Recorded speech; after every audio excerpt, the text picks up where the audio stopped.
lakukan yaitu yang namanya manetum atau olah nafas. Selanjutnya Anda lakukan yaitu namanya samadhi, merasakan nafas. Dan setelah Anda bisa olah nafas dan merasakan nafas Anda, maka akan timbullah kesadaran. Gitu. Karena kalau belum timbul kesadaran, hidup itu hanya angan-angan. Nah, ini akan saya ungkapkan dan Anda mohon tonton sampai selesai ya. Saya break dulu nih ya. Assalamualaikum warahmatullahi wabarakatuh. Ketemu lagi dengan Bribka Suyono, masih di channel Suyono Listrik. Tentunya masih membahas seputaran anxiety, psikosomatis maupun asam lambung, dan tentunya berdasarkan pengalaman yang saya alami. Apa kabar Anda semua? Saya doakan semoga Anda sehat jasmani, sehat jiwani, dilindungi oleh Allah dimanapun, kapanpun, dan yang lebih utama Anda segera lepas dari anxiety, psikosomatis maupun asam lambung. Yang baru bergabung silahkan Anda subscribe, Anda lihat video saya yang dulu-dulu, kepoin video saya yang dulu-dulu, atau Anda bisa ikuti Instagram saya. Kalau Anda mau DM silahkan ya, karena kalau lewat WA terus terang WA saya itu grupnya banyak sekali. Terus kadang WA saya itu dulu yang megang admin ya kan, sekarang sudah saya pegang sendiri ya, sudah saya pegang sendiri. Dan sekarang saya silakan Anda kalau ada permasalahan atau apa silakan DM ke Instagram saya yaitu @suyonolistrik. Saya persilahkan, karena ini adalah bentuk kepedulian saya sama Anda semua, karena saya tahu bagaimana rasanya kita bersandingan dengan anxiety, psikosomatis maupun asam lambung. Sensasinya itu nikmat sekali gitu. Tetapi Anda harus bersyukur diberi sakit itu. Sakit kok bersyukur Pak? Loh iya, sakit itu ujian, sehat itu juga ujian. Ketika orang sehat ya dikasih ujian sehat, maka justru ujian sehat itu banyak sekali cobaan. Anda nggak percaya? Kalau orang sehat dia tidak bisa mensyukuri nikmatnya sehat itu, ya sehatnya dia itu digunakan untuk maksiat. Ya saya bukan sok suci ya, karena ya itu suatu realita. Tidak semua sih, tapi ada. Misalkan orang mabuk-mabukan, orang mengkonsumsi narkoba, itu kebanyakan orang sehat. Gak mungkin deh orang yang sakit, dari sakit pikiran, psikosomatis ya maksud saya, atau sakit fisik, itu digunakan untuk maksiat, untuk mabuk-mabukan, untuk mengkonsumsi narkoba. Ya nggak mungkin itu gitu. Terus Anda pasti pernah dengar, melihat ya di berita-berita orang meninggal di mobil di atas perut perempuan, orang meninggal di kamar hotel di atas perut perempuan, berselingkuh. Itu orang sehat. Kalau orang sakit mana bisa selingkuh? Sama istrinya saja nggak bisa memenuhi hasrat seksualitas. Itu saya loh ya, maksud saya itu nggak bisa memenuhi kebutuhan istri saat saya sakit. Itu ya itu gangguan aktivitas seksual gitu. Nah, disinilah kalau kita mendapat ujian itu, anxiety psikosomatis, berarti Allah itu menguji kita supaya apa? Supaya kita itu membenahi apa-apa yang menjadi kekurangan kita, membenahi apa-apa yang kurang baik di diri kita. Gitu ya. Dengan sakit saya yakin Anda semua ini mendekat sama Tuhan, ya atau tidak? Kalau Anda sakit menjauh dari Tuhan, ya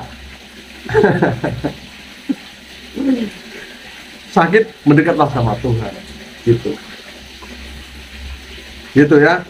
Terus sekarang saya akan ungkap mengenai diri pribadi saya. Saya orangnya nggak jaim, saya orangnya nggak jaga image, atau saya orangnya sekarang mulai terbuka, ya. Dalam arti terbuka, ya terbuka sama Anda semua. Begini, waktu saya alami anxiety psikosomatik, nggak pernah bahagia, nggak pernah. Bukannya jarang bahagia, nggak pernah bahagia. Saya dapat gaji, padahal gaji saya ya alhamdulillah dari negara itu lumayan lah, cukup untuk memenuhi kebutuhan. Ya, kalau untuk memenuhi keinginan ya nggak bakal cukup manusia. Ya, jadi antara kebutuhan dan keinginan itu beda. Gaji saya cukup untuk memenuhi kebutuhan saya sehari-hari, untuk menghidupi anak dan istri saya. Tapi kalau untuk memenuhi keinginan saya juga agak cukup. Namanya manusia inginnya beli ini, beli itu, dan sebagainya. Dapat gaji, terus dapat uang banyak. Uang itu tidak bisa membahagiakan saya. Tapi kalau orang sehat, uang itu bisa membahagiakan. Bagi orang sakit tidak, ya, tidak bisa. Apalagi sakit psikosomatis. Terus lihat wanita cantik. Saya dulu itu bahagia sekali lihat wanita cantik. Sampai saya lihat dari, ya saya nggak jaim ya ini. Saya lihat dari ujung kaki ke atas sampai ujung kepala. Saya amati, sampai menelan air liur.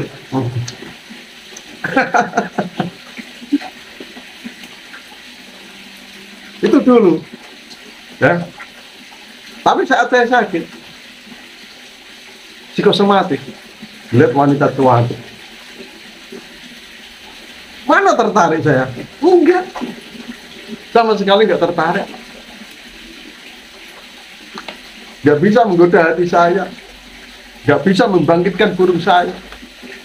Yang dulu saya adalah orangnya pandangan hidup, ya, baru memandang wanita cantik. Mr. X saya sudah hidup. Waktu saya sakit, itu adalah perjuangan hidup. Mr. X untuk bangkit, untuk hidup, itu perlu perjuangan, ya, perjuangan hidup. Dan sekarang terus terang kadang pandangan hidup, kadang pegangan hidup, ya, begitu.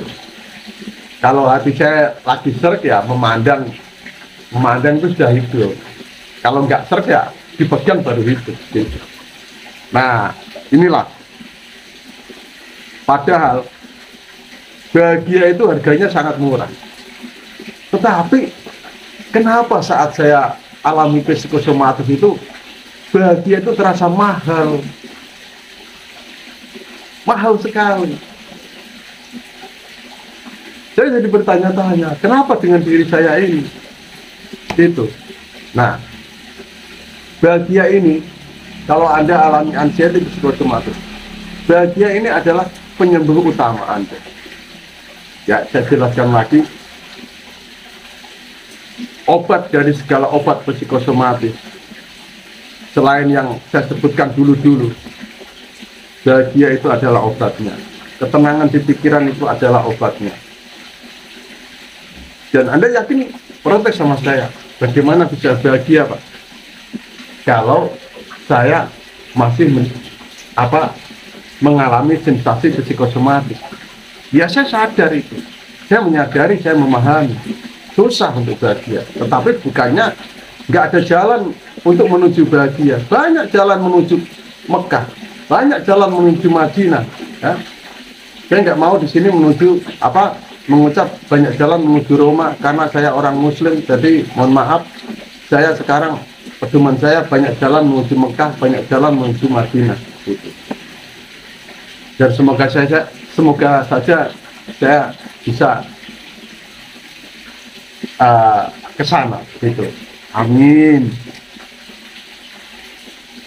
Nah, kemarin saya sudah bahas tentang video yang judulnya Paksa Diri Anda Untuk Bahagia. Nah, itu Anda nanti tonton. Anda tonton. Sekarang saya akan mengungkapkan bahagia dari sisi yang lain. Sisi yang dimana Anda, saya yakin mungkin juga sudah tahu ilmunya kebanyakan, tapi ada juga yang belum tahu ilmunya. Ya. Oke, saya lanjut lagi. Kenapa sekarang kalau saya bikin video ngopi sambil ngerokok, biar Anda terinspirasi dengan saya. Dulu saya itu parah sekali ya. Sekarang alhamdulillah Allah telah memberikan kesembuhan pada saya.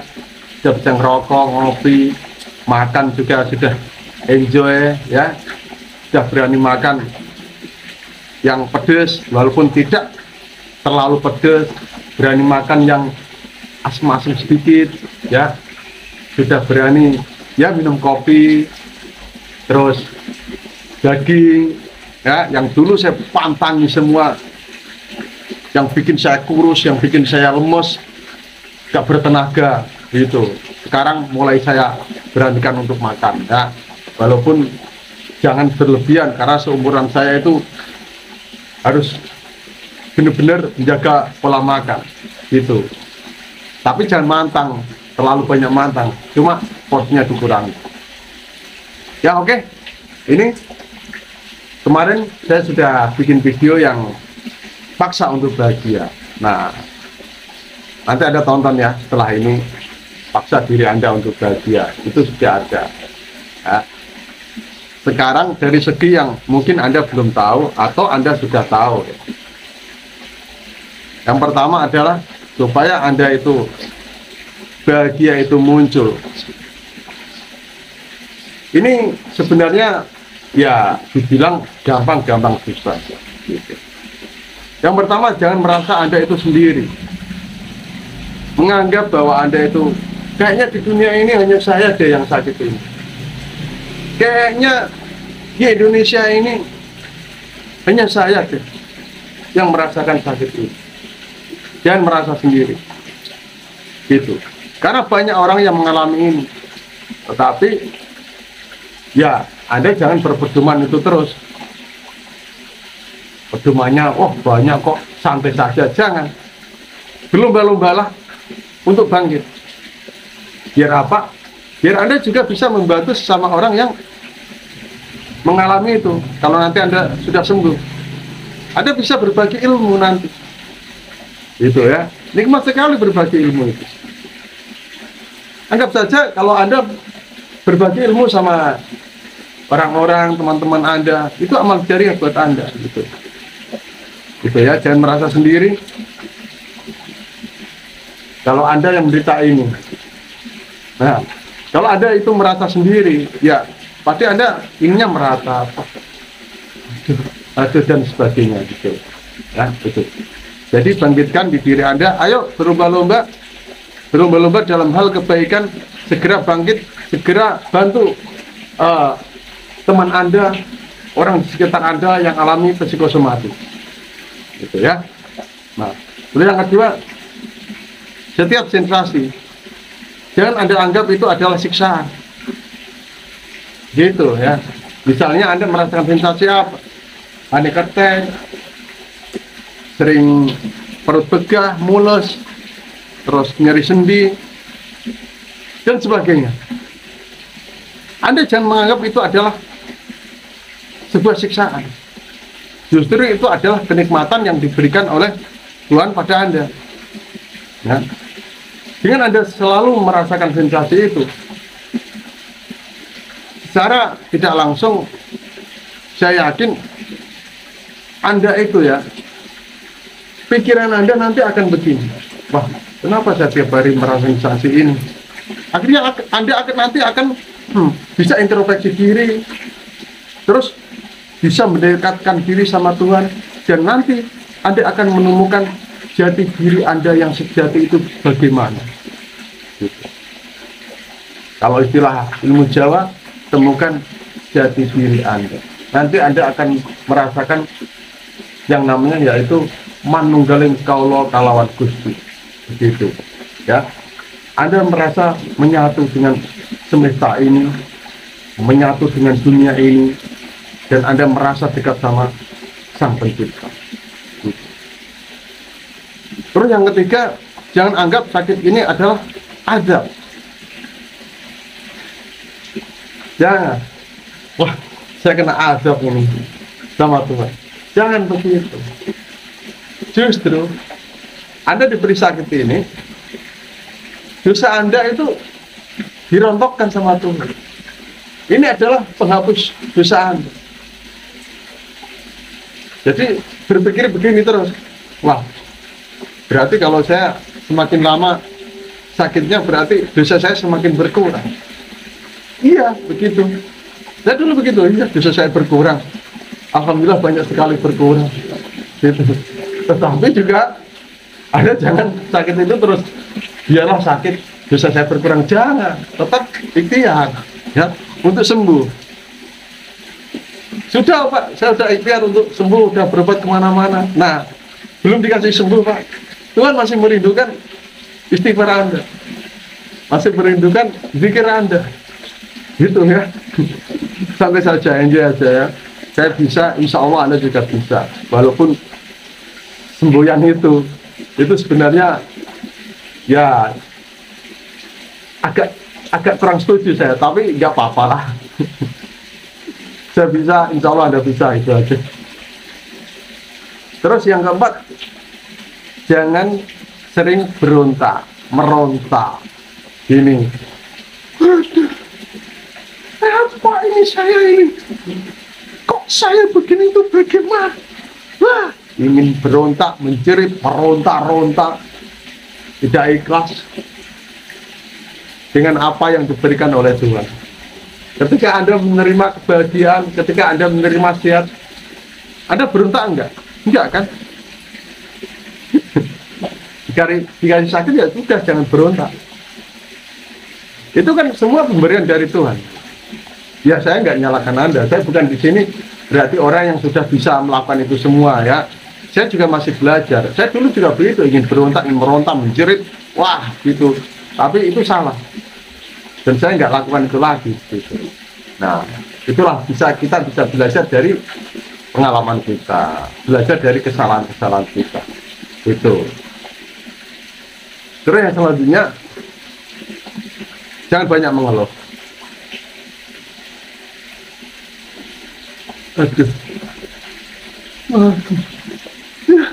Aduh, sakit ini sakit gimana ini? Jangan. Anda membuang energi Anda kebuang, akan ada defisit energi, baik energi fisik maupun energi batin Anda. Itu mengelola sama Allah, mengelola sama Tuhan dengan azab-azab yang benar, begitu ya.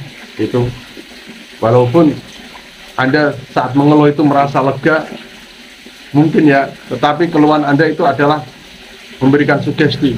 Kecuali kalau Anda mengeluh sama Allah. Boleh Pak mengeluh sama Allah? Boleh. Meminta boleh, mengeluh boleh, mengadu juga boleh. Tuh. Terus selanjutnya, jangan mengadu tentang sakit Anda ini sama orang yang nggak paham akan sakit itu. Karena apa? Itu akan sakit hati, dan sakit hati itu tidak akan bisa menimbulkan kebahagiaan di pikiran Anda.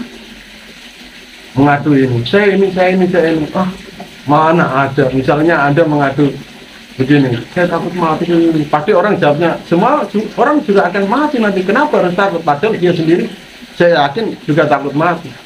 Apalagi kalau dia yang ngasih saran itu kenapa psikosomatis. Gitu. Itu ya. Terus yang selanjutnya, seringlah Anda itu menyendiri di tempat yang sunyi. Seperti video saya kemarin sudah saya ungkapkan. Sering-sering Anda itu menyendiri di tempat yang sunyi. Kalau istilahnya orang Jawa itu bertapa gitu. Ya kayak ulat lah. Ulat itu kalau kita lihat ulat itu kan jijik ya, geli. Kalau ulat itu menempel di daun, daunnya rusak, ya atau tidak. Tetapi saat ulat itu menyendiri, bertapa, menjadi sebuah kepompong. Ya. Setelah itu dia akan berubah menjadi makhluk yang sangat bagus ya, yang sangat menakjubkan, yang disukai banyak orang, yaitu apa? Kupu-kupu. Nah, sekarang latih ya, sesekali atau Anda sering juga nggak apa-apa dalam sehari itu luangkan waktu Anda pergi di tempat yang sunyi. Anda pergi di tempat sunyi itu jangan berpikir apa-apa, lakukan meditasi, lakukan yaitu yang namanya manetung atau olah nafas. Selanjutnya Anda lakukan yaitu namanya samadhi, merasakan nafas.